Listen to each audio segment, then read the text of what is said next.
Well, ladies and gentlemen, boys and girls and children of all ages, Outreach Art presents another exciting episode of Behind the Canvas. I am, of course, your host, John Morris, the painter of memories, and welcome to the show that takes you behind the scenes to give you exclusive videos, photos and stories like you've never seen before around the various customized art pieces and some of my own original work as well. Welcome to today's show, where today we talk about and celebrate the beautiful commission that is the Black Cat, Raven.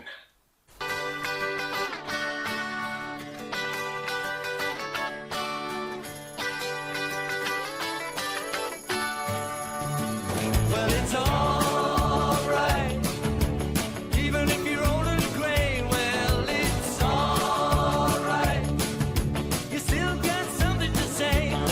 Well, it's alright, remember to live and live. Well, it's alright, the best you can do is forgive. Well, it's alright, riding around on the breeze. Well, it's alright, if you live the life you please.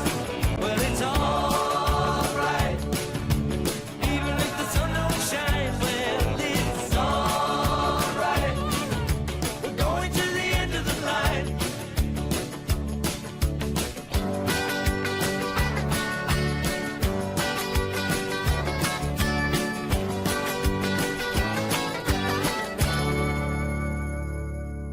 Well, today, folks, we have got a really exciting show. We are still in the year 2020 at a time where mass riots are all across the world. Politicians seem to be lying through their nose, and the world is still in global lockdown due to a widespread coronavirus. But today, we want to bring some amazing smiles from our face to you, all the way from sunny Scotland. So, folks, we want to tell you the story today about the Black Cat Raven. Now, so today, as I say, we're talking about the Black Cat Raven. Let me tell you a little bit of the story. A lady called Jane got in touch with me from England, and she said, John, would you be willing to do a beautiful portrait of my Black Cat Raven? It's going to be a gift for my fiancé. And I said, yes, absolutely.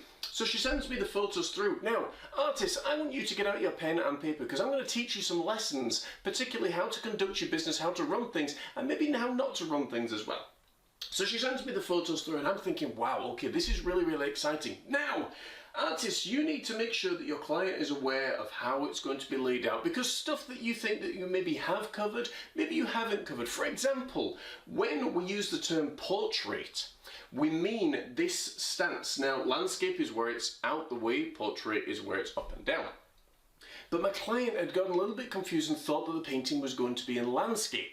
And I was a little bit confused about that, but I was like, okay, I apologise for maybe not clarifying that for you enough. So make sure that your client knows exactly what it is.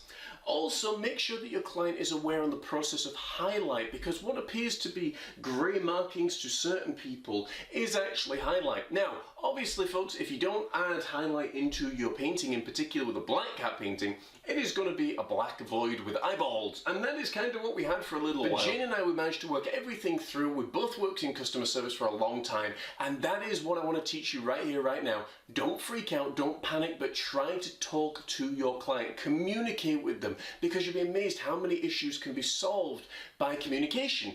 Okay, so during this process, I began to realize that this painting in particular was going to be a big, big challenge, okay? Because I had to walk Jane through step by step, which is fine, it isn't a problem. But painting a black cat on a canvas in general is quite difficult. And if you've seen my Instagram post about it, it was one of the most challenging paintings that I ever had attempted. But that aside, it was one that I desperately wanted to get right. So I kept working with Jane, and this is something I want to encourage all of you guys and girls out there to do. You must work with your client, okay? Because they know their pet or their person or family member, whatever it might be, far better than you do. And you've got to remind them of that as well. Okay, so Raven here, for example, some of my favourite parts of this painting are the eyes and the nose and the mouth in particular. I love the highlight that's on there. I love the way they looked. The eyes, for example, originally were a little bit more relaxed and almost half-shaped eyes. Now, Jane knows her cat very, very well. She knows Raven very, very well. Now, Raven has that sort of wild-eyed look. A lot of the time, he's really alert, he's really awake, and he's really, really there. But In doing that with the layout that we already had, it would change the entire facial structure completely. So Jane and I got to talking. Raven has really big wide eyes, and I said, well, how about this? What about if we make his eyes slightly wider, but we make the pupils wider? And she asked me why. I said, well, if you imagine, for example, a painting hanging on your wall, and you're looking at this, and all you can see are the tiny dilated pupils, okay, the little slits basically in all green, it doesn't give that feeling of warmth and appreciation and love and like you want to look at it. It gives you uncomfortable. It gives you, this is an intense piece of art. This is something else. Whereas when you open the eyes up a little bit more, it's more welcoming, it's more warmth. So again, explaining through what it is that you're looking at doing and what you're wanting to do and why you're wanting to do it. Because we want this to be a painting that hangs on your walls for many, many years. We always take that time to explain things through. When she was asking as well, and she was saying, well, you know, he's an all black cat. But I said, yeah, but look at where the light is hitting on his face, and you can see certain highlights that maybe look a little bit grayer, a little bit lighter. Our cat Cooper, he's a black cat. He's almost Raven's double. Okay, ours is a little bit chubbier. Whereas Raven is a little bit sleeker, and I'll get to that momentarily. Now, Cooper, for example, if he's sitting in the hall and all the doors are closed, he literally just looks like a black void with eyes. That's all you can see. But if the light's coming through a little bit more, you can see the shadow on his face, you can see the light and little patches of brown, but also where the light is hitting, it gives sort of a grey light effect, okay? So it's to be aware, but to walk people through on how highlight works and why it's really, really important. So again, when we got to talking like this, and again, it was really, really good.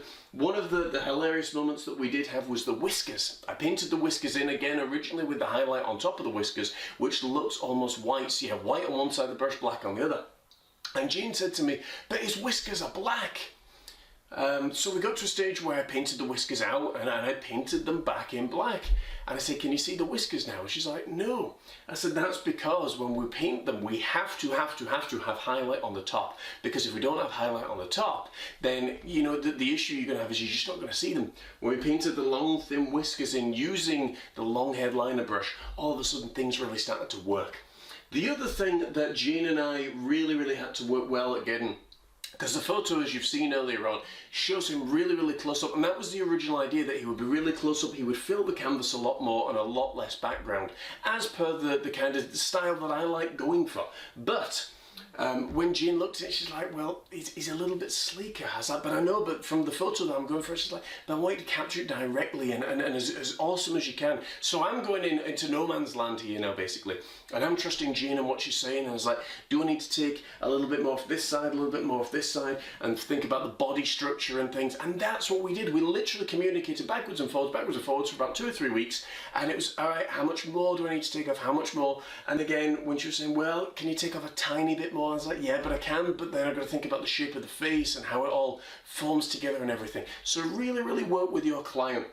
As I say, I was desperate to want to get this right because it's my first giant black cat portrait, which is so special to me, and I love black cats. Cooper is a black cat, so it's really, really special to me. Parts of this painting that I also love, as I said, was the eyes. I love the colour of the eyes. I love bringing eyes to life.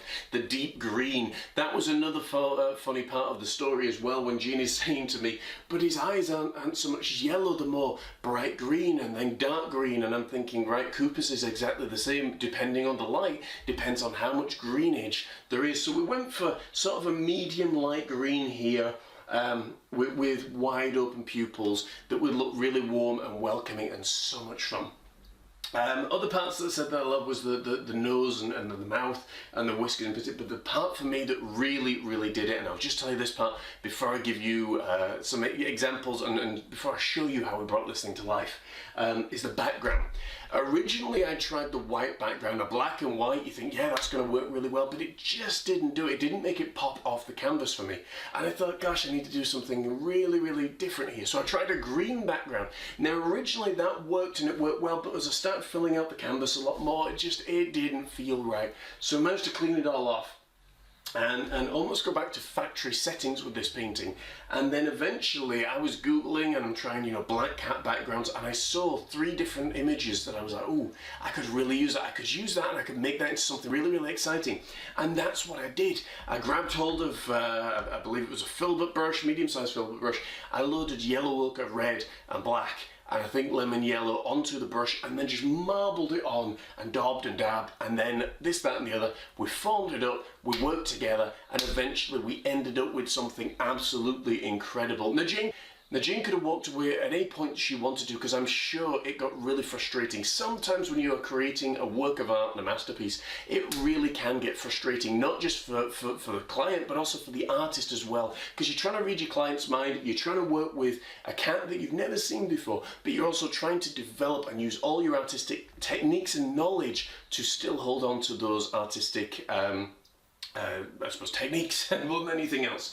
But we finally got there, we created something beautiful, and I want to show you now how it was all brought to life and the response that we got at the end.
Well, folks, I just want to thank you so much for watching Behind the Canvas. I hope you've enjoyed this episode. This was one of the biggest challenges and paintings that I have had in the 18 years that I have been painting. And it was such a privilege. As I said on the Instagram page, sometimes you think, well, you've conquered pretty much everything there is to paint. You've done your mountains, you've done your landscapes, you've done your seascapes, you've done your portraits, you've done your pets, and on and on and on you go. But believe me, folks, there's always going to be that new challenge. There's always going to be that new thing that challenges you, that tests you, that develops you, that builds that artistic muscle. And that's exactly what you want, because that's how you grow, that's how you develop. Folks, it's always a pleasure and a privilege to bring this show to you, and I absolutely love it as well. Love the feedback that I've been getting as well. And you guys are not only getting that feel-good moment, but also seeing how these lives are being changed one painting at a time. Until next time, I have been your host, John Morris, the painter of memories. Don't forget to like, share, and subscribe, because it's the only way our little channel can grow. And I want to thank all of you that have already done that. You are absolutely amazing. Come and check out outreachart.org. They are the best at what they do in online art courses, because they understand their students, their fears, their concerns, their struggles, and they teach you how to paint from start to finish, right from the comfort of your very, very own home. They're the best at what they do, hands down, and their online support is second to none. Until next time, take care, God bless, and I'll see you soon.